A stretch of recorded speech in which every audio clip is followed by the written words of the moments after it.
person is put to death. We have the trial of Socrates, for example, trial of Jesus, the Inquisition during the Middle Ages. In our country, we had the trial of the women at Salem as witches, and similar trials here in Europe against women accused of being witches. What's unique about the trial involving Fethullah Gulen is, even though it was a painful trial for him, a painful trial for the country, is that he won. He won the trial, and as a result of that trial, democracy is better in Turkey and has helped strengthen Turkey's climb to democracy over the last 10, 20 years, which in many respects has been pretty dramatic. And so this trial fits into that. This trial helps strengthen democracy, and Fethullah Gulen benefits from the trial, from the journey toward democracy as well. So let's, and one thing I do want to say at the beginning of the talk is that I'm not an American exceptionalist. I do not think that United States America necessarily has the claim on human rights at all. And I say that because I'm going to criticize some of the stuff, obviously, that went on in Turkey, some of the legal system in Turkey, some of the political system in Turkey. But I have been a human rights lawyer for almost 40 years, fighting against the violations of human rights in the United States. So I'm quite aware of the deficiencies my own country has. And I just want to make that, put that up front so that my criticism of what's going on in Turkey at different times is from the perspective of a human rights lawyer, not necessarily from the perspective of somebody coming from the United States. So I think there are 5 different parts of the talk, 5 different questions that come up. The first one is, why prosecute Fethullah Gulen? Why take him to trial?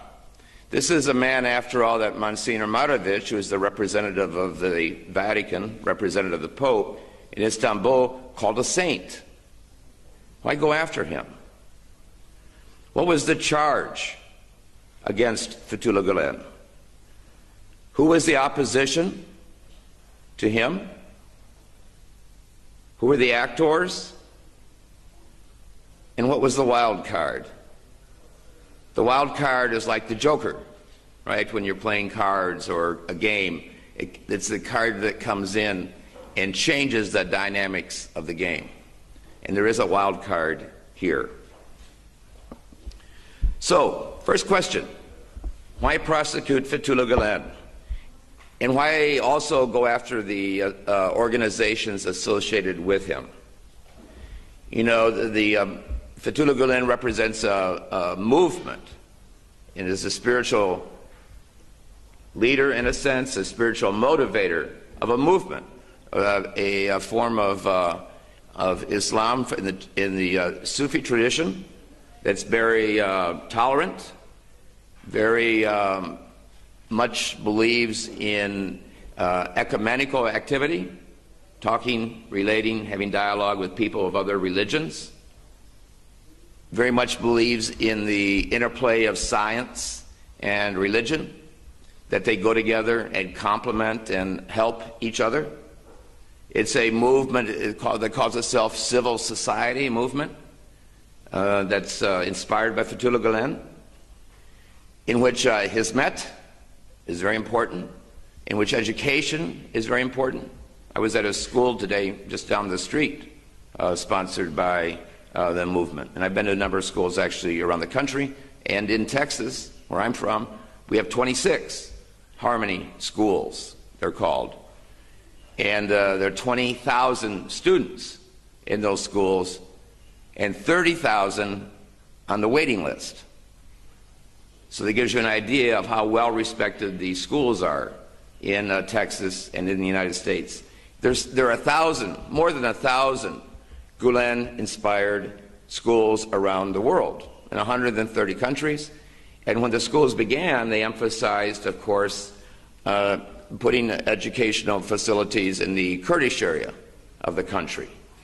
Kurdish area of the country because that traditionally had been an area of the country the state government had, the national government had neglected.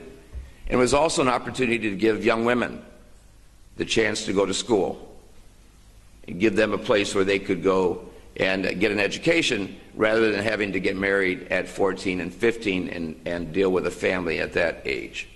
So there were opportunities that were brought through education, and because of the importance that education has in the movement. And schools, as I say, in 130 countries all around the world, Africa, Asia, Pakistan, which only has madrasa schools. There was an article in the New York Times a few months ago about the importance of the Gulen School in Pakistan in terms of teaching tolerance, teaching the importance of the division between religion and state, teaching people the importance of learning how to apply critical thinking and science in their lives. The foundation, the movement also sponsors different benevolent, charitable foundation. Kimse Yukmu, if I said it right, Solidarity and Aid Association that collects and provides money in national disasters. For example, the tsunami in Southeast Asia, or earthquake in Van, Turkey, last year, in which the movement raised, in a talkathon overnight, raised $37 million to help provide aid for the victims of the earthquake. In fact, the movement actually, I heard the reference to Helen Rose Iba, who was here a few months ago. The movement actually raises about $1 billion a year. And that money supports the schools, supports the dialogue trips, I'll talk about in a minute, supports the aid that I mentioned, and supports the foundations that we see in a large number of countries around the world. And it's generated by people tithing.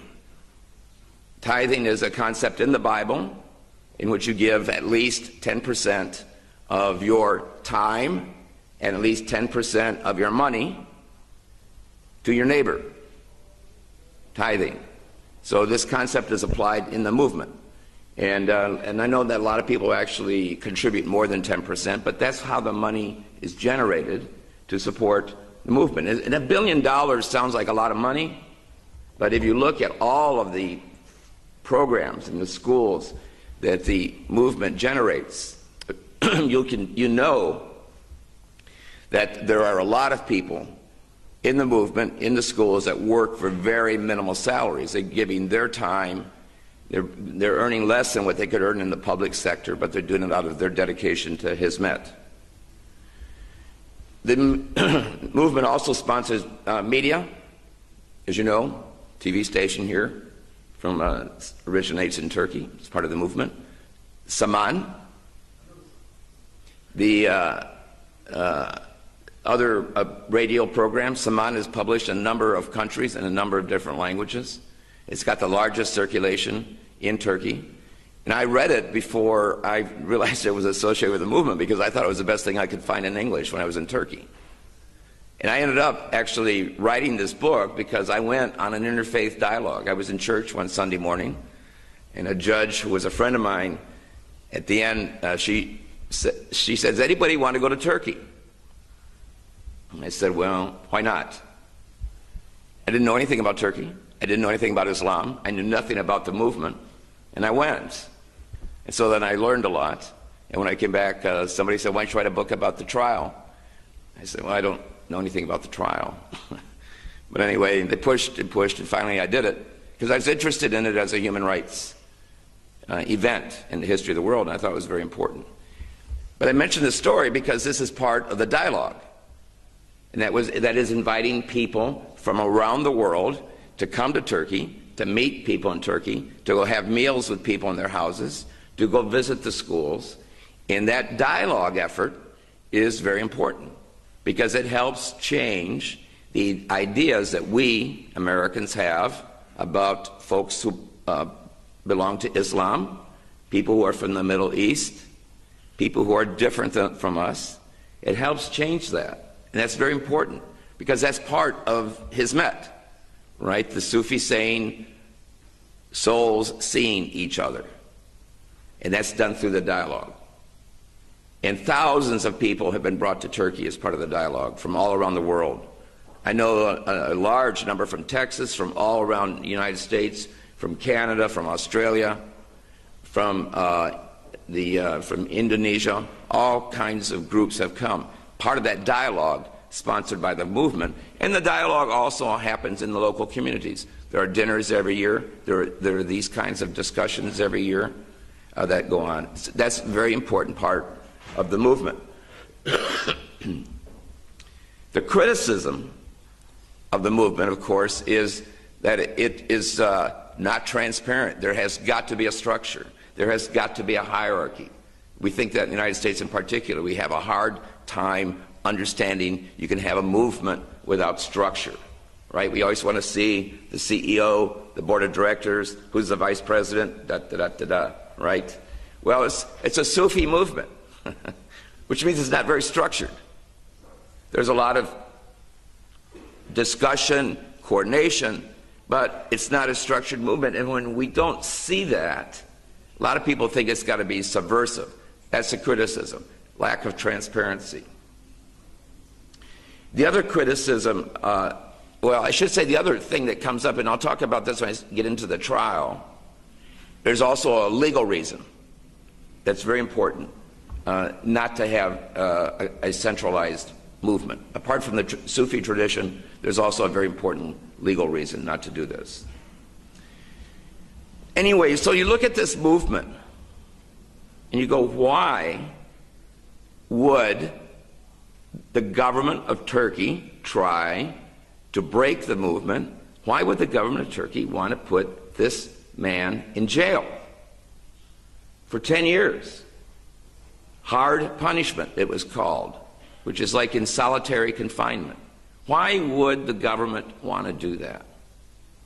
The charge that I filed against him, this is the second item here, was that he, Fethullah Gulen, was a terrorist. Now, Turkey at this time has a very broad definition of what a terrorist is. A terrorist is anybody who wants to change the nature of the state.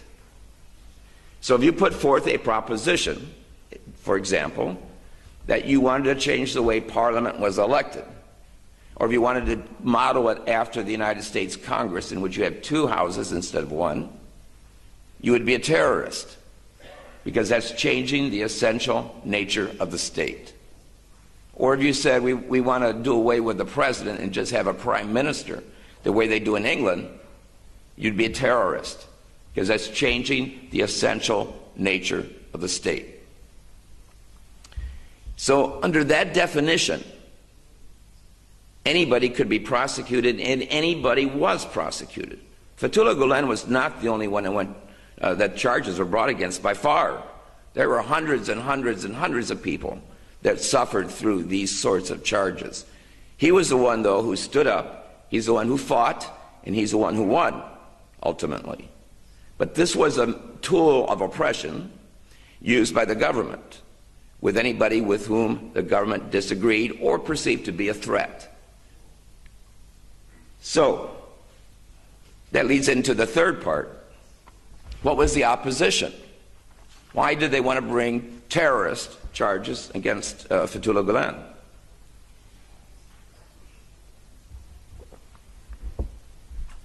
The first part, I think, is the economic interests that were at stake. What happened, of course, with the movement is that it emphasized education. It emphasized getting into the economic world, make money, give money back to the movement, create a middle class, advance yourself.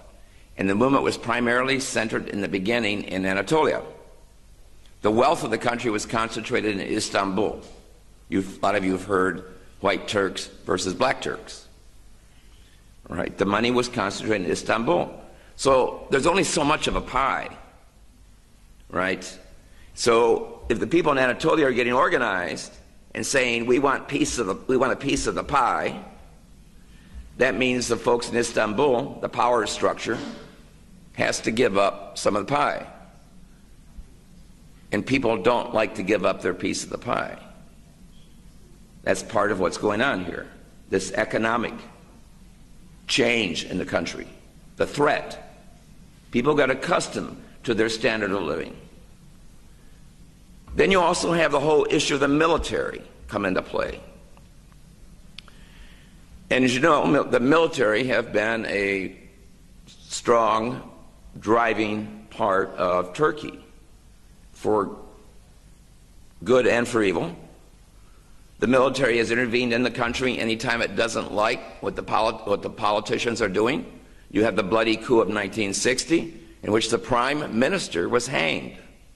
I mean, can you imagine? You hang the prime minister. What a message that sends. And two of his ministers. You have a coup in 1971, another bloody coup. You have another coup in 1980, almost every 10 years. And then you have the soft coup, as it's called, in 1997, February 28th. So why does the military care? Why is it intervene so often? Why is it scared of politicians elected by the people? Because of their economic interests. The military in Turkey, as you know, if you ever traveled through the towns, have a very nice gated community that they live in, full of privilege, nice houses, they have their own shopping centers, their own schools, their own school buses. And you can see them taking their kids on trips on their school buses. It's a life of privilege. Beautiful pension, retire early, have a nice pension. And I forget what the number is, but it's like 3 to 1 have ranks. It's like for every soldier, there are 3 generals or 3 higher officers. So it's stacked in a way that you're there for a while and you make a lot of money and have a nice pension. Apart from all of that, the military engaged in a lot of under-the-table corruption. The military, let me put it this way. When President Eisenhower, who was the general, of course, here in Europe during the war, when he was our president for 8 years, when he left office, he gave a speech. And Eisenhower said, the greatest threat to a democracy, the greatest threat to democracy in the United States is the military-industrial complex. When the military and industrial complex work together, it's going to that adversely affect and undermine democracy. As you know, America did not pay attention to President Eisenhower. Since his time, we've been in Vietnam, Afghanistan, Iraq, who knows where else. Same thing happens in Turkey. The military used to get 40 to 45% of the state treasury every year without having to justify its budget. It was just a check. Here you go, military, here's your 40% of our money this year. No accountability. So the military got wrapped up. Mercedes-Benz is a company that the military heavily invested in. Then not only are they doing this, but then you see this cross-pollination, if you want to use that word, where the retired generals would then go sit on the boards of the TV stations, the media, sit on the boards of the banks. And so you have that going on. And there was any time that something happened that threatened the banks or threatened any of the companies, then the military might intervene and help out. And then you have this whole problem, in a sense, of the looting of the treasury that went on and here's where I think is an important factor. The World Bank comes into Turkey. This is the time, I'm going to talk about this, that there began a vicious media campaign against Fethullah Gulen. Right at the time that that begins, a lot of you might remember this, of course. This starts a year after the soft coup, starts in '98. The World Bank had come into Turkey and said, "You're missing $25 billion. You can't run a country that way. Somebody is stealing this money from the Treasury. There's no accountability." And of course, from what I've said, you know who's been stealing the money. That $25 billion today, just to give you an idea, that $25 billion today would be worth $1 trillion that had been pilfered from the state treasury.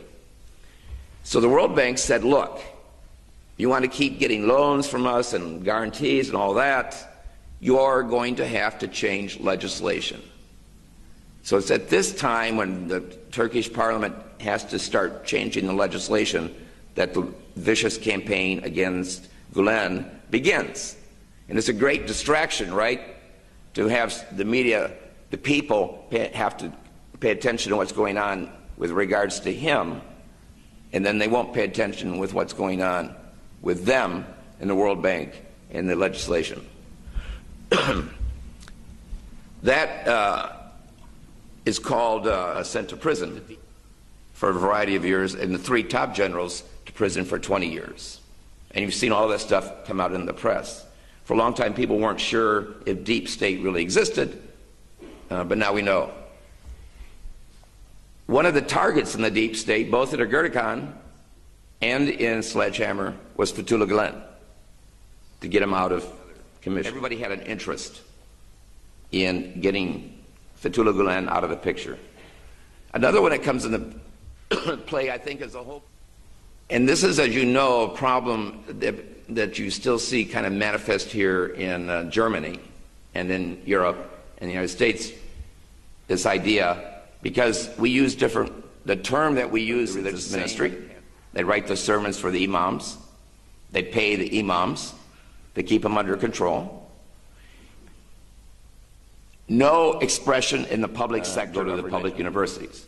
We know these are two of the most controversial things that come up, and there are others, but they're the ones, obviously, that are quite visible. In the United States, religion, we could not have a directorate of religious ministry in the United States. And we also have to accommodate people for religious belief, as long as it doesn't interfere with their work. So when I'm flying over here, and I go through security in Houston, so when somebody says they're changing the secular nature of the state in Turkey, we hear it differently. I use the word secularist to make a distinction. We do know that people in Turkey are secularist, and they get very uptight too with the idea of more religious expression, more religious accommodation. So that plays into it. Now the other part of this, of course, that I mentioned already, is that the movement is non-structured, you can't see it, and anytime you have a grassroots organization, the people in power are going to be uptight, right?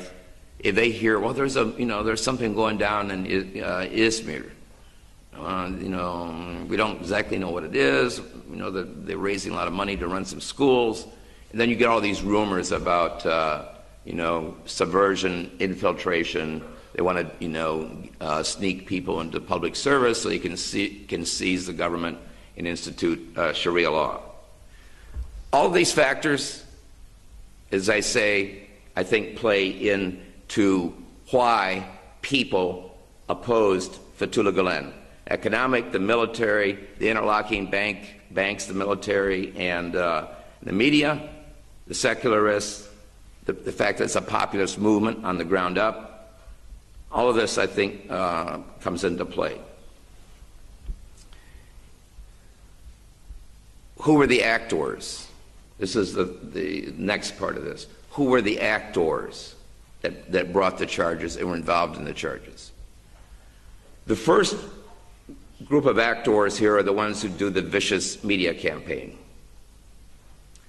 This started in, first of all, there was a there was a campaign against Fethullah Gulen in 1995. What's significant about this campaign, this was not as bad as the 1998 campaign. What's significant about the 95 campaign is that in Turkey, when a prosecutor sees something in the paper about somebody, the prosecutor can open a criminal case against that person. So, a prosecutor named Yüksel opened a prosecution against Fethullah Gulen in 1995. What's significant about that is that Yüksel calls in Fethullah Gulen, interviews him, decides there's nothing wrong, closes the case. Yüksel is the same person in the year 2000 that then files the charges against Fethullah Gulen again, using the same charges that he had closed out in 95. It's important to keep that in mind because that shows there's something else going on here behind the scenes. So anyway, you have the soft coup in 97, and as typically happens every time there's a coup in Turkey, the military moves against any of the political people that could cause them problems, from the left to the right. As I said, this wasn't limited to Fethullah Gulen. He was the one who stood up, though, and fought and won, ultimately. So they begin this this vicious media campaign. And remember what I was saying about the media being controlled and influenced and impacted by the military, the retired generals. The media in Turkey today is much better than it was in 1998, believe it or not. It is a lot better. 1998, it was totally irresponsible, basically. And the military could give them a story. They would put it in the paper, and then the TV station would report it. Then the next day, another newspaper would report it, then another TV station, another radio station. So you had this way that you could conduct these vicious, untrue campaigns against people. And part of the agenda, of course, is going on here in the campaign against Fethullah Gulen, is to get people ready for the idea that he's going to get arrested, and also to dispirit the movement, right? To discourage people in the movement, to discourage people who supported the movement but didn't belong to it. When I gave this talk at the University of Wisconsin earlier this year, one of the students came up to me afterwards and said, you know, I remember that happening. I was very young. My dad was a member of the movement. He was listening to this. He didn't know what to think. He didn't know what to think. And he said, ultimately, his dad said, well, it'll work out, which it did. But just think, if that's somebody in the movement that has that kind of feeling, what's the impact that a media campaign has when you don't really have a good media? All you're hearing is what they're putting in front of you. What did they put in the media? This is the same they put in the charges against Fethullah Gulen. This is the same thing. And so when he wins the trial, he's actually winning the case against these charges. What were the charges? One, that he was running a terrorist camp in a mountain over in the Kurdish area. Another was that he was an agent of the CIA, that he was an agent of China, that he was an agent of Iran, that he was an agent of Saudi Arabia. Right down the list. I mean, none of these make any sense, right? They're all, how can you be an agent, a CIA agent and an agent of China at the same time? It doesn't make any sense. My favorite is, I'm a Catholic, my favorite was that he was a secret cardinal of the Pope. Now, if you're a Catholic, there is absolutely no chance you're going to have a Muslim who's going to be a cardinal. It doesn't work that way. But you see what they're doing. They're playing to different audiences, right? The people who are afraid of the CIA, we have a bad history. Obviously, the CIA does. So people don't like the CIA, they play to that audience. People who are afraid of Sharia law, they play to that audience. People who don't like Christians, they play to that audience. People who are afraid of Iran, they play to that audience. So they're just playing to different audiences. They don't care about the inconsistencies. They don't care if they're not true. It doesn't matter. This is a vicious campaign to get rid of him and to undermine, undercut, and destroy the movement. That's all it is, pure and simple. Political. It has nothing to do with reality. One good thing that happened in the middle of this, Fethullah Gulen, when he's down in Izmir at the time, he runs into a lawyer, Fethullah. I interviewed him for the book. Fethullah says, Fethullah, you need to do something about this. You need to start filing suits for defamation. And Fethullah Gulen said, no, I'm not going to do that. He says, yes, you need to do it. No, it's not, I don't want to do it. Yes, you need to do it. Finally, the lawyer convinces Fethullah Gulen to do it, which turned out to be a really good thing, as I'll show you at the end of the trial. The problem is, Fethullah Gulen wins every time he sues them. You know, there's something in the paper, he sues them, and the judge says, all right, the paper's wrong, you have to do a text-zip. You know what text-zip is? You know, it's the little apology in the paper. I'm sorry, I had the facts wrong. Or maybe you have to pay for the lawyer. But under Turkish law, a defamation, you can't get anything other than your lost wages. In the United States, if somebody defames you, says you're a bank robber, or you embezzle people, or whatever, and you sue them, the jury decides how much money you get. You might get $1 million if it's really bad. Because the idea is deterrence. If they have somebody has to pay $1 million, they're not going to do it again. In Turkey, there's really no bite. So you would see, and I have this on the website. I have a website that's associated with the book. I have all these cases up. By the time of the trial, he had won about 180 cases, a few under 200. But if you look at it, you'll see the same paper, Cumhuriyet, for example, if I said it right, Cumhuriyet, will print something, the judge will say it's false, do text zip. Next day, they'll do the same article again, and again, or somebody else will report it. Some TV station will do it, because there was no downside. In fact, they could make more money by selling sensational newspapers than they had to pay out to Fethullah Gulen every time they lost a case. So the law did not help in that sense. But it will come back at the end of the trial and help. I'll show you when we get there. That was just by chance that that happened, but that was a very good development. Okay, the other major actor here, the prosecutor and the judicial system. In Turkey, under the 1982 Constitution, what country now has, devised by the military after the 1980 coup. Under that Constitution, it was very cleverly written. So it means the military didn't write it themselves. They got somebody that helped them write it. It was very clever. In that, what it did was create institutions that were self-standing. By that I mean, you have if you look at the legal system, the judicial system, you have the Supreme Council of judges and prosecutors. That Supreme Council picks all of the judges and all of the prosecutors. And when you retire from the Supreme Council, they pick a new member. So it's always circular, self-perpetuating. And since in the beginning it was a Kemalist institution, that's the way it remains. And if you do something the Supreme Council does not like, they punish you. I talked to a military judge who was investigating torture by the military in the Kurdish area of Kurdish prisoners. The Supreme Council did not like that, and they took away his job.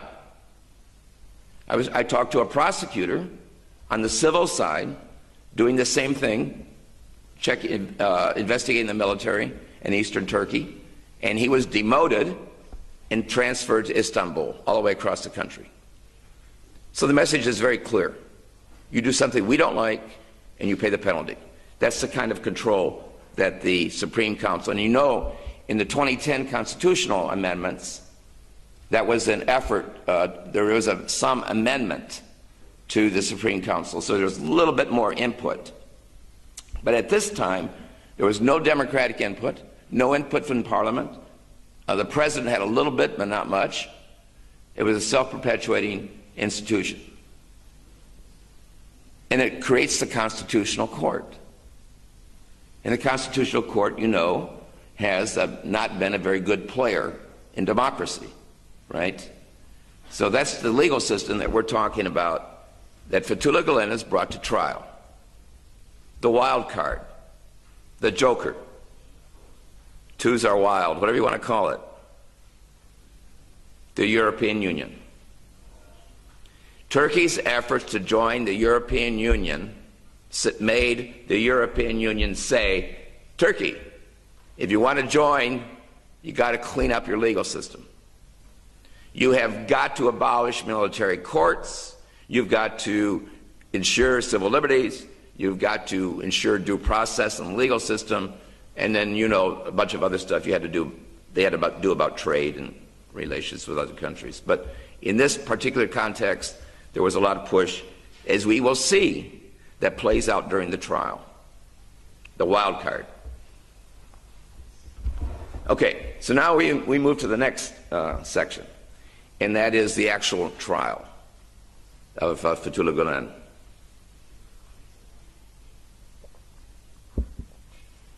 One thing I do want to mention is that this was actually a second trial. He was actually brought to trial in 1971 after that coup, and also charged for being a terrorist. That was in the military court, in which the judges are 3 officers. And you can imagine, and he represented himself, he had no lawyer. So you can imagine the result of that. He was given 2 years hard punishment, which in Turkey means solitary confinement. He appealed to the Military Court of Appeals. They said the punishment was too harsh, sent it back, and then in the meantime there was amnesty granted by Parliament, so that went away. But during all that time, he was Fethullah Gulen was in internal exile. He was basically shipped up, and he had to stay up at the Black Sea. I just say that because in that indictment in '71, they also indicted any Gulen-related organization. This is the same thing they do in the year 2000. Under Turkish law, you can indict, when you indict somebody for a crime, you can indict any organization that they are related to.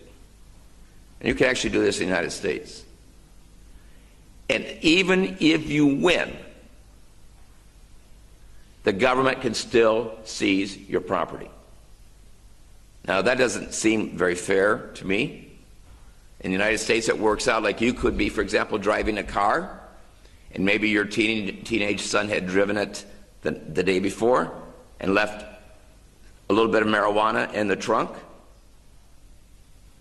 And the police, because that's an illegal drug, can seize your car even though your son did it, and you don't get it back.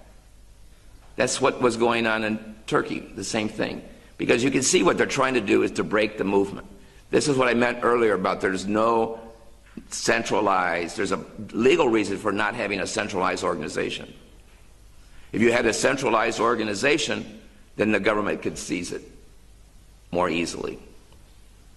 As it has done with other foundations in the history of Turkey. So in the, but before the indictment is filed in the year 2000, the year 1999, Fethullah Gulen actually comes to the United States, goes to the Mayo Clinic in Minnesota, and as you know, perhaps, his health has generally always been pretty bad, but he's off in the Mayo Clinic is a very respected clinic to figure out what kind of medical ailments you have, what are your problems. But he decides, to stay in the United States after that, and gets a religious scholar visa, entitles him to stay in the country. And I'll come back to the visa later on because there's another story there. So in the meantime, 2000, Yüksel files the indictment. Lists all of the stuff I told you about, you've heard it, infiltrating the government, the secret, agendas and all of that kind of stuff that I mentioned earlier, including the secret cardinal, is all put into the 80-page indictment filed by the prosecutor, Yüksel. But of course, before he files it, he leaks it to the press, right? And the press says, oh, guess what's going to happen tomorrow? Yüksel's filing the indictment, and here are all the charges. And so that happens. And then the next day when he files it, of course, then there's more press. And then he starts leaking things to the press. You probably heard about the videotapes that existed. There were a couple of videotapes that were spliced together, right? Taking different parts of Fethullah Gulen's speeches and putting them together and making it sound like he was urging people to sneak in to subvert the government. So they leaked that to the press. In fact, if you notice, last week, the press actually apologized for its role in its complicity with the military in February 28th, 1997. It said, we were a tool of the military and we're sorry. Not that that does a lot of good after all the harm that they did, but at least it puts it out there for history that they know that they were manipulated by the military. Yüksel, we now know, was also probably blackmailed. The persons who produced that tape, those tapes, put together, that were manufactured, eventually her foundation was raided, and there were some explicit tapes of Yüksel in his office with his secretary. So that might explain why he closed the investigation in '95 and then reopened it in 2000. Who knows? Certainly he had the message from the Supreme Council that he had to do it in one way or the other. So he files the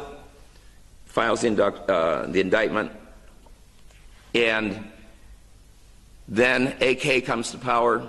Not that AK is significant here necessarily, but it always happens a couple years after the coup that there's an amnesty law.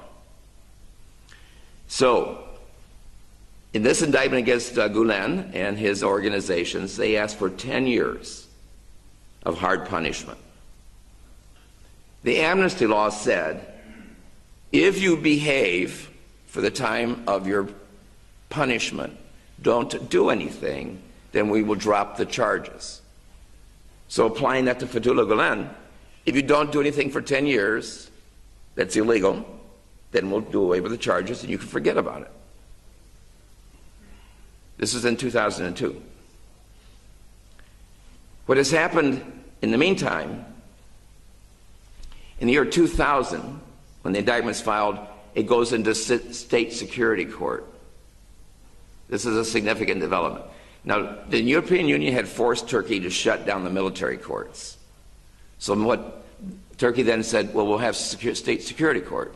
So instead of having 3 military judges, we'll just have 1, and we'll have 2 non-military judges. That was state security court. You can imagine how fair that was. This is 2000. Right after that, in 2002, the same time that the parliament passes the law of amnesty, Turkey abolishes the state security courts because of the European Union. Says, sorry, you still got to get rid of those courts. And so they moved Gulen over to the civil courts. So you had 3 civil judges then, and the amnesty comes up. Fethullah Gulen says, I do not want amnesty. I don't want it because I want to clear my name. These charges are hurting the movement. I want to be vindicated. The prosecutor says, we don't want the amnesty either because we want to put him in jail. And the judges say, like Solomon, sorry, we're going to stay the trial for 10 years and see what happens. So the trial is stayed. Nobody can do anything, waiting for the 10 years to pass. European Union again.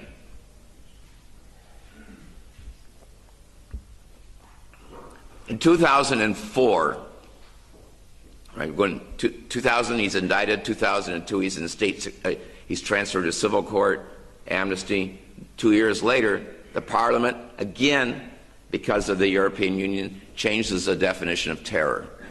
European Union says you can't prosecute people under that law because all it is political prosecution. So Turkey changed the law, says, okay, there has to be an act of violence against the essential nature of the state. Under Turkish law, when it changes to the benefit of the person that's charged, then that person gets to be tried, gets to go to trial under the new law if it's beneficial. And this law was beneficial to Fethullah Gulen because there was never any accusation of violence. Nothing. So he said, I want to have the trial. How can you convict me? All of the allegations against me, none of them are violent. Even if they were true, even if they were true, nothing's about violence. You can't convict me. So his lawyers, he got a couple of very good lawyers, one in Ankara and one in Istanbul, and they filed a 146-page brief. They went through all of the evidence, analyzed it. They had experts. They showed how the tapes are spliced together. They had all of the declarations. They took testimony and depositions and trial testimony. They did all of that, and then asked the judges to reopen the case and to acquit, find Fethullah Gulen not guilty. And 2 years later, that's exactly what the judges did. They acquitted him. And if you read, again, I have this up on the website, but if you go through the judge's opinion, in the year 2006, on May 5, they list every one of the charges and show why it's false. So any of the stuff you hear, it's been in the courts. And there are two other things to add to this. One is the judges, when they decided to reopen the case, asked the national police to check and see if there were any acts of violence whatsoever connected with anybody in the movement. And the police reported back and said nothing. Not one. No act of violence. The other thing the judges said, and this comes back to what I was telling you about the cases that he won. The judges said, we are not the only ones to find this stuff to be false, but look at all these other cases in which other judges all around the country had exactly the same conclusion. Therefore, we dismiss the case. May 5, 2006. 2 years later, so the state says, we're going to appeal. We still want to put him in jail. We want him in prison. We're going to appeal. They appeal. 2 years later, there are five judges on the Court of Appeals. 2 years later, the five judges say, not guilty. They agree with the trial judges.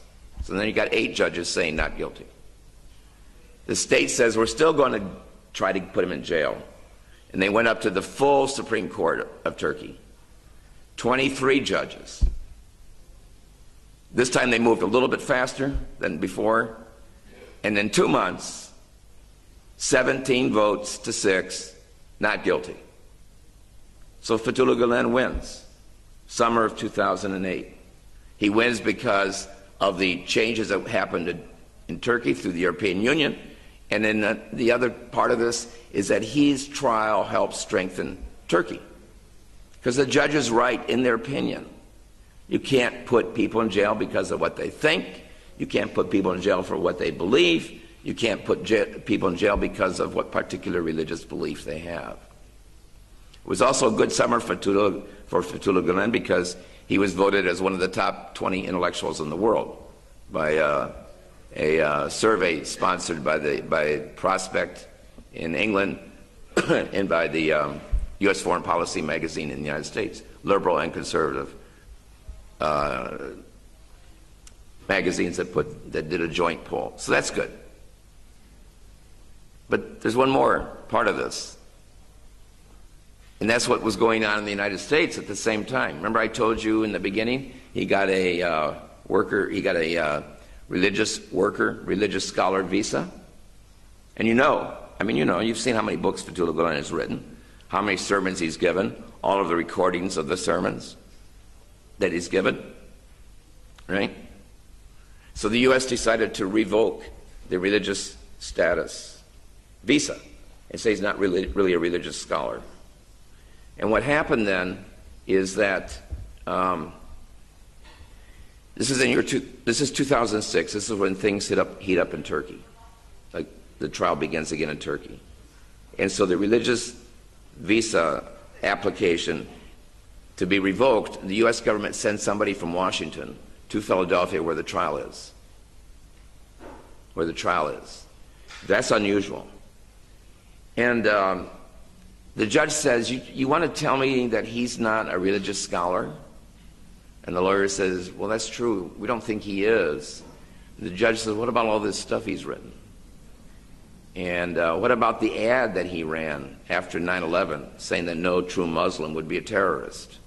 Right? He ran that ad in the New York Times, ran that ad in the Washington Post. And then the judge says, well, what about that picture of him with the Pope? You don't think he's a religious leader? Dig this. The lawyer says to the judge, we think that's photoshopped. We don't really think he met the Pope. Now, think about that. How many pictures have you seen from different angles of Fethullah Gulen meeting the Pope? Or the videotapes? I mean, it was nonsense. It was nonsense. But, that's what was going on. The American judicial system in this case was doing not a very good job, to say the least. So the judge says, the federal judge says, I want whoever's making this decision in front of me in the morning. When a judge tells you that in the United States, you're in trouble. I want whoever's making the decision in front of me in the morning. You're in big trouble if you're the lawyer for that person. She says to the judge, the lawyer says to the judge, Your Honor, that person is so high up in the American government, I cannot bring him here. So it comes down to two people making the decision. One was either Vice President Cheney or one was Secretary of Defense Rumsfeld. Why? Well, in 2006, the trial heats up in the effort to put Fethullah Gulen back in jail. It wouldn't take too much for somebody from Turkey, maybe the military, to call up Cheney and say, hey, that base you have in eastern Turkey, the one you want to use in your wars, all those billions of dollars of armaments we buy from you every year? All that training we have with you when we send all our soldiers over to the U.S. to train? I mean, what would Cheney care about revoking Fethullah Gulen's visa, or Rumsfeld at that point? It'd be a favor to the powers that be in Turkey. So to the judge's credit, he ordered that the religious scholar visa be restored. And that's what Fethullah Gulen has to this day. And he is you can't really deny he's a religious scholar. This also happened the same summer that he wins in Turkey, becomes one of the top 20 intellectuals in the world, and gets his religious scholar status back. So it was a good summer. It was a good June for Fethullah Gulen that all this happened. It's a great victory, but it's not only a great victory for him. And as he said, they said, well, what do you think about this? He said those judges had a lot of courage. And they did. And not one of them has been promoted ever since. They all had a lot of courage to do what was right. In the course of doing the book, I talked to a lot of people. A lot of people had suffered quite a bit during the coups. or during the military governments that followed. Some people had been in exile. Some people had friends or family had been killed. And so I wanted to read what Noam Chomsky, I want to kind of wrap up and read what Noam Chomsky had said. He's a professor at MIT in Massachusetts, but also a political commentator. I want to read what he said about Turkey, because this fits. I know of no other country where leading writers, artists, journalists, academics, and other folks have compiled such an impressive record of bravery and integrity in condemning crimes of state and going beyond to engage in civil disobedience, to try to bring oppression and violence to an end, facing and sometimes enduring severe repression, and then returning to the task. It is an honorable record, unique to my knowledge, a record of which Turkey should be proud, and one that should be a model for others. It's very impressive commentary about what's gone on in Turkey in the last 20 years. It's a tribute to you all. It's a tribute to the people in Turkey. I would be remiss if I didn't end with a challenge to you. And in that challenge, I'm going to quote from Robert Kennedy when he was running for president before he was assassinated. It's a speech he gave in Cape Town in South Africa during apartheid, and he spoke to the black students. This will be my message to you all. The greatest danger in our time is timidity. Few are willing to brave the disapproval of their fellows, the censure of their colleagues, the wrath of their society. Moral courage is a rarer commodity than bravery in battle or great intelligence. Yet moral courage is the one essential, vital quality of those who seek to change a world that yields most painfully to change. Those with the courage to enter the moral conflict will find themselves with companions in every corner of the globe. Every time a person stands up for an ideal or acts to improve the lot of others or strikes out against injustice, that person sends forth a tiny ripple of hope. And crossing each other from a million different centers of energy and daring, those ripples build a current which can sweep down the mightiest walls of oppression and resistance. That's your job, it's my job, and I'm happy to be here and share it with you as moral companions. Thank you.